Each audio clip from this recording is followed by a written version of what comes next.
నాతో మాట్లాడుతున్నావు కదా. అవును అంకుల్. మీ ఇల్లు నువ్వు ఎక్కడి నుంచి మాట్లాడు? కాకినాడ అంకుల్. మీ ఇంటి పక్కన నుంచి ఒక లారీ వెళ్ళింది అనుకోండి, బర్రు సౌండ్ చేసుకొని, ఆ శబ్దం వింటావా వినవా? వింటాను అంకుల్. ఒక లారీ వెళ్ళింది ఇటుంచని నీకు తెలుస్తుందా తెలియదా? తెలుస్తుంది అంకుల్. మరి నువ్వు నా మాటలు వింటున్నావా, లారీ సౌండ్ వింటున్నావా? అంటే రెండు వింటున్నాను అంకుల్.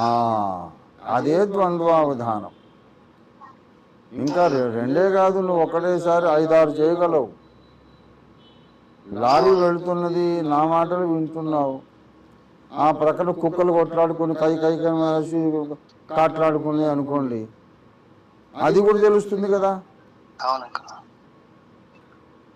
ఉన్నట్టుండి అక్కడి నుంచి ఒక చర్చి నుండో ఓ మసీదు నుండో మైక్లో పెద్దగా ప్రార్థన వినపడింది అనుకో, అది కూడా వినపడుతుంది కదా.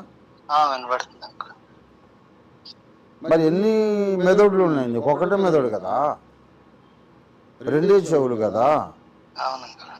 నా మాటలు వింటున్నావు, లారీ సౌండ్ వింటున్నావు, ఆ కుక్కల గోల వింటున్నావు, ఇక్కడ మందిరాల నుంచి ప్రార్థన వింటున్నావు, అక్కడ పెళ్లి జరుగుతుంది, ఆ పెద్ద ఎత్తున పాట పెట్టు, అది వింటావు కదా. అప్పుడు నువ్వు దీని గురించి రిపోర్ట్ రాయమంటే ఏం రాస్తావు? నేను అయ్యగారితో మాట్లాడుతున్నప్పుడు 2 ప్రార్థనా మందిరాల్లో నుంచి ప్రార్థనలు వినపడ్డవి, మా ఏరియాలో ఒక పెళ్లి పందిరిలో నుంచి రికార్డులు మంచి పాటలు పెట్టారు, కొంత అల్లరి జరిగింది, లారీ పక్క నుంచి వెళ్ళింది, ఆ సమయంలో నేను అయ్యగారి మాటలు విన్నాను, ఇవన్నీ చెప్తావా లేదా? ఎన్ని విన్నావయ్యా? ఎన్ని బ్రెయిన్స్ ఉన్నాయి నీకు? ఎన్నిటి మీద ఏకకాలంలో దృష్టి పెట్టే శక్తి దేవుడు ప్రతి మనిషికి ఇచ్చాడు. ఆబాల గోపాలానికి ఎవ్వరికి కూడా ఆయన మినహాయింపు ఇవ్వల.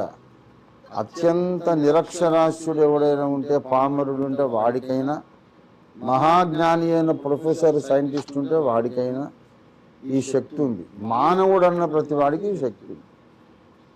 కనుక నువ్వు 10 ఇష్యూస్ మీద ఒకటేసారి మనసు పెట్టే శక్తి దేవుడు నీకు ఇచ్చాడు. కొంచెం కాన్సన్ట్రేట్ చేసి నీవు నీ ఉద్యోగ ధర్మం నిర్వర్తిస్తున్నప్పుడు కూడా ఉదయము ఒక అధ్యాయం చదివి వెళ్ళు. పని చేసుకుంటూనే మైండ్లో ఒక సెక్షన్తో చదివిన వాక్యాన్ని నెమ్మరేసుకుంటూ ఉండు, ధ్యానం చేస్తూ ఉండు, తర్వాత ప్రార్థన చేస్తూ ప్రభుతో మాట్లాడుతూ ఉండు. ద్వంద్వావధానం ఒక్కటే మార్గం. ద్వంద్వావధాని అయిన వాడు మాత్రమే విసుగక నిత్యము ప్రార్థన చేయగలడు.